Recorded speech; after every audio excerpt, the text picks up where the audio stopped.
इंसान का स्वभाव पूरी दुनिया भर में एक जैसा ही है, एक ही है।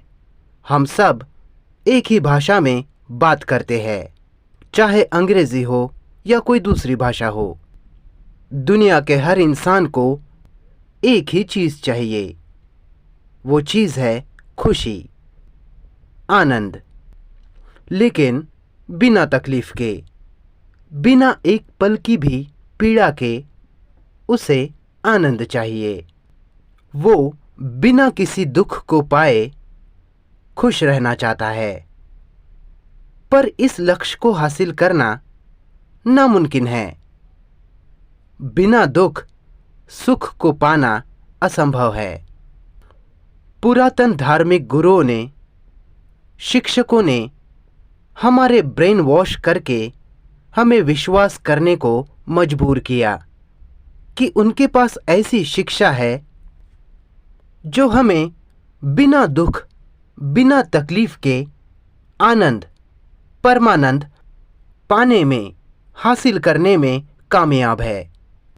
जो शिक्षा हमें बिना एक क्षण के भी दुख पीड़ा के आनंद पाने में, खुशी पाने में मदद करेगी, उसे संभव बनाएंगी। वो लोग खुद इसमें कामयाब नहीं हुए, पर हम उस जाल में बुरी तरह से फंस गए और हम पूरा जीवन आशा में ही जीते हैं, उम्मीद के साथ ही मर जाते हैं। क्योंकि अभी भी हम विश्वास करते हैं कि बिना एक के दूसरे को पाया जा सकता है, बिना तकलीफ के सुख को पाया जा सकता है। मैं कहता हूं कि यह बिल्कुल भी असंभव है, क्योंकि यह जीव निरंतर आनंदित होने की मांग में है। सारी उत्तेजनाएं सीमित है, अल्पायु है। उसमें खुशी भी एक उत्तेजना है, एक मजा, एक उत्तेजना, एक अनुभव है। लेकिन यह जीव, यह जीवित प्राणी एक मूल चीज में रुचि रखता है। वो है कि इसकी तंत्रिकाओं की, संवेदी तंत्र गतिविधि की संवेदनशीलता को, सेंसिटिविटी को बनाए रखना। और केवल तभी इस प्रतिकूल परिस्थितियों का सामना कर सकता है और खुद को जीवित रख सकता है। हमने इस जीव में और एक समस्या जोड़ ली है, वह कि अब यह हर वक्त एक स्थायी खुशी के मांग में जी रहा है। वह अनंत रूप से आनंदित रहना चाहता है, जो कि संभव नहीं है। परम आनंद की, स्थायी खुशी की तलाश, उसकी खोज बहुत भयंकर रूप से इस प्राणी की ऊर्जा को खा रही है, बर्बाद कर रही है। जिस कारण हमारे जीवन की जो समस्याएं हैं, उनका सामना करने के लिए हमारे पास कोई ऊर्जा बच ही नहीं रही। हम इस धरती पर स्वर्ग बनाएंगे। इसी विचार ने इस असाधारण नैसर्गिक स्वर्ग को एक अमानुषिक नर्क बना दिया है। क्योंकि हमने विज्ञान के क्षेत्र में बहुत कुछ हासिल किया है। हमने चांद पर मनुष्य को भेजा और हम हर ग्रह पर मनुष्य को भेजने वाले हैं। इसका मतलब ये नहीं कि निसर्ग को खोकर जो कुछ हमने खोजा है, उजागर किया है, उसका किसी भी तरह से कोई फायदा मानव जाति को हुआ हो। निसर्ग को बर्बाद करके पूरी मानव जाति को किसी भी प्रकार का कोई फायदा नहीं हुआ। बहुत कम लोग हैं जिनको इसका फायदा होता है। मैं ये कहना चाह रहा हूं कि लोगों को बताओ कि हम खुशी से इस ग्रह पर जी सकते हैं, जिसे निसर्ग ने हमारे लिए बनाया है। पर यह समस्या यह हो गई कि हमें सदियों से बताया गया है, विश्वास करने को कहा है कि इंसानों को, मानव प्रजाति को बड़े महान कार्य के लिए जन्म मिला है। बाकी प्रजातियों को छोड़कर बड़े ऊंचे उद्देश्य को पूरा करने के लिए इस मानव प्रजाति को बनाया गया है, ऐसा हमें विश्वास करने को कहा गया है। सबसे पहली भूल, पहली गलती वह हुई है जिसकी जिम्मेदार संस्कृति है, कल्चर है। इस गलती को हमारे संस्कृति ने जन्म दिया है। और दूसरी चीज यह है कि हमें बताया गया है सब कुछ मानव जाति के लिए, इंसानों के लिए ही बनाया गया है। तो हम सोचते हैं कि जो कुछ भी निसर्ग में है उसे भोगने का, उसे लूटने का, उससे मजा पाने का पूरा हक हमें है। इस तरह से मूलभूत चीजों को भी बाकी सब लोगों से रोक देना, मना करना। इस ग्रह पर बहुत सारी मात्रा में हर व्यक्ति के लिए सब कुछ उपलब्ध है।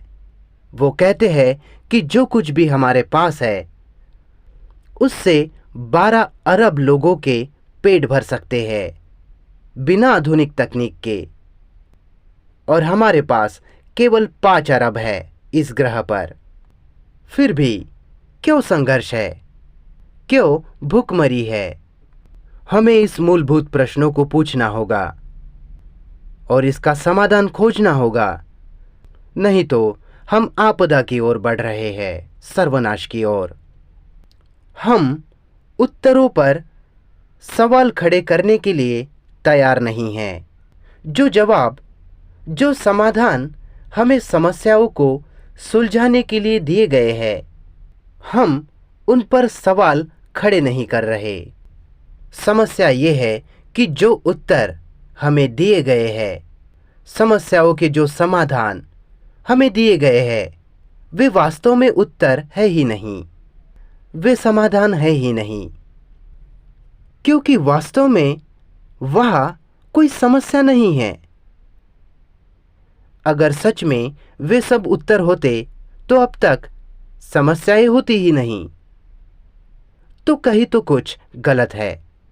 यह केवल व्यक्तिगत तौर पर व्यक्ति खुद इन चीजों को देखना शुरू कर सकता है। केवल वैयक्तिक स्तर पर व्यक्ति खुद की और इस दुनिया की मूर्खता को देख सकता है और खुद के लिए इसका जवाब पा सकता है। 9 औद्योगिक राष्ट्र पूरी दुनिया के संसाधनों पर नियंत्रण करते हैं।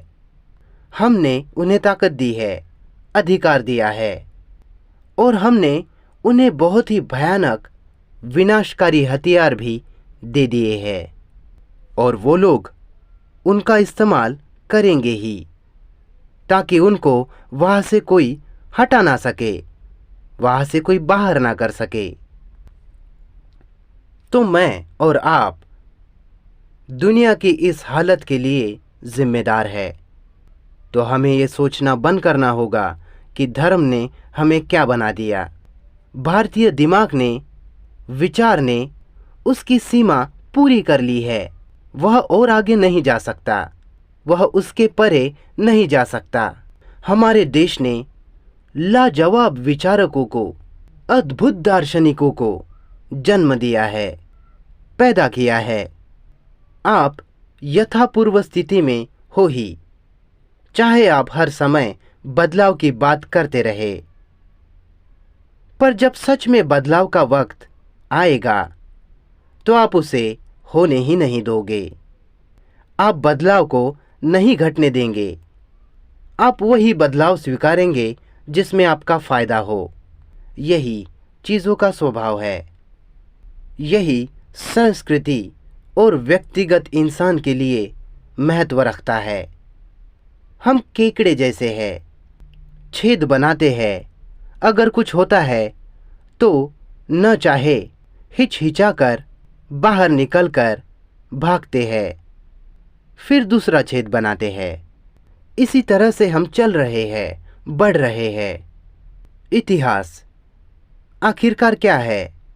इतिहास देश की यादें हैं, जो कि आपकी खुद की यादों से, आपकी याददाश्त से अलग नहीं है।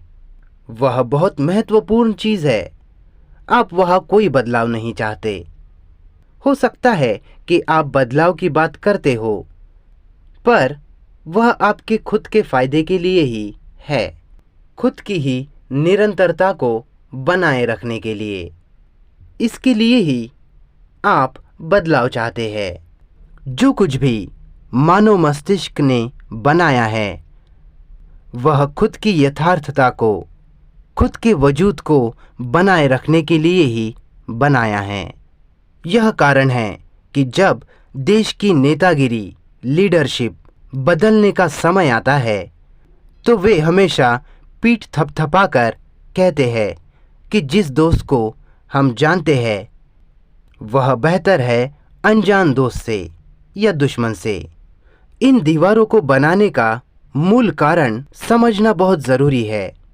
जब भी मैं लाल किले के पास से गुजरता हूं, मैं खुद से कहता हूं कि वे लोग जिन्होंने खुद को बचाए रखने के लिए ये लाल किला बनाया, वे लोग चले गए और हमने उन्हें जिंदा रखा। समय आ चुका है। परमाणु प्रलय से अब कोई भी सुरक्षित नहीं रह सकता। उससे बचने की कोई संभावना नहीं है। पर क्या हम इतने मूर्ख हो गए कि जिसे हमने बड़े देखभाल से बनाया है, हम ही उसे तबाह करें? ऐसा अनुमान हो सकता है। एक बार अगर आपने खुद को सुरक्षित करने के लिए साधन आरोपित कर लिए किसी भी कीमत पर, मुझे नहीं लगता हम इतने मूर्ख हो गए सब तबाह कर देंगे। अंतर्राष्ट्रीय क्षेत्र में सुपर पावर, महाशक्तियां अब इस बोध पर आ चुकी है कि अगर उन्होंने विरोधियों को, दूसरों को तबाह करने की कोशिश की, तो वे खुद भी संकट में होंगे। वे खुद को ही तबाह कर लेंगे। दहशत ने उन्हें विरोधियों के साथ जीने को मजबूर कर दिया। इस तरह की कोई चीज साधारण व्यक्ति के स्तर पर होनी चाहिए। इसी कारण से मेरा यही कहना होता है कि हमें जिंदा, खुद को जैसे प्यार करते हो वैसे अपने पड़ोसियों से भी करो। ये नहीं रखेगा जिसका प्रचार हम सदियों से करते आ रहे हैं। भाईचारा, सहचर्य, ये सब हमें जिंदा नहीं रखेगा। पर एक चीज हमें साथ रख सकती है, वो है दहशत कि अगर मैंने मेरे पड़ोसी को मारने की, खत्म करने की कोशिश की, तो साथ मुझे भी मरना पड़ेगा। पर सवाल यह है कि कैसे आप इसे बनाओगे? क्या इंसान का दुश्मन है? क्या यह शब्द इंसान का दुश्मन है? इस यंत्र को निष्कासित करो, ऐसा मैं नहीं कहता। यह बहुत ही शक्तिशाली यंत्र है। सभी दार्शनिक इस यंत्र को तेज करने का काम करते हैं। वह बहुत जरूरी है, पर दुर्भाग्य से उसका इस्तेमाल उन उद्देश्यों के लिए होता है जिसके लिए उसका प्रयोजन नहीं है। खुशियों को हासिल करने के लिए, उत्कृष्टता पाने के लिए, भगवान इत्यादि को पाने के लिए। तो क्या वहाँ कोई दूसरा यंत्र है? क्या को छोड़कर क्या वहाँ कोई दूसरा यंत्र है? शायद आप कहो अंतर्ज्ञान या शून्य की अवस्था, नो माइंड स्टेट, जिसने दार्शनिक विचारों का पूरा ढांचा बना दिया है। खालीपन के नाम पर हमने वहाँ पूरा बाजार बना के रख दिया। जो भी विभाजन, जो भी सीमाएं आप बनाते हो, वह समस्या होगी जिनका सामना हमें ही करना होगा। तो क्या कोई दूसरा यंत्र हमारे पास है और नहीं है? से ही आप संचालित होते हैं। अगर वो होता तो क्या होता? मेरे पास बताने के लिए कुछ नहीं। मैं प्रचलित केवल रेडियो और टीवी, इन शक्तिशाली उपकरणों के कारण हुआ, जहां से मैं अनजान लोगों से बात कर सकता हूं। आपको शांति की प्यास है, खुशी की। शायद आप मुझसे सहमत ना हो, पर जब हम उस शब्द का इस्तेमाल करते हैं, आनंद, तो वह कामुक गतिविधि से बिल्कुल भी अलग नहीं है। वास्तव में हर अनुभव, चाहे कितना ही असाधारण हो, वह कामुकता के दायरे में ही आता है। वह एक बड़ा कारण रहा है जिसका हम सामना कर रहे हैं। कहीं ना कहीं इंसान की प्रजाति ने इस मैं का, आत्मचेतना का अनुभव पहली बार किया है, और उस कारण इंसान की प्रजाति ने खुद को बाकी प्रजातियों से अलग कर लिया है। मुझे नहीं पता कि कोई विकास होता भी है या नहीं, पर हमें इस पर विश्वास करने को कहा गया। वास्तव में वो वक्त था जब विचार ने जन्म लिया। विचार उसकी उत्पत्ति में, उसके जन्म में, उसकी अभिव्यक्ति में, उसके कार्य में, उसकी सारी सामग्री में तानाशाह है। जब मैं तानाशाह शब्द का इस्तेमाल करता हूं, तो वह राजनीतिक रूप से नहीं, बल्कि जो हमारे सोच को, हमारे कर्म को आकार देता है, नियंत्रित करता है, तो वह सुरक्षात्मक तंत्र है कि इसने हमारी आज जो हम हैं उसमें मदद की है। ऊंची तकनीक और आरामदायी जीवन, और इसके कारण हमारे लिए निसर्ग का नुकसान खोजना भी संभव हुआ। पर विचार बड़ा सुरक्षात्मक तंत्र है, और वह जिंदा रहने में रुचि रखता है, जो कि इस जीव प्राणी के चलने में, इसके कार्य करने में विरोध है। हमें बताया गया है, हमें विश्वास करने को कहा गया है कि मन नाम की भी कोई चीज़ है, पर वह आपका मन, मेरा मन, ऐसी कोई चीज़ नहीं।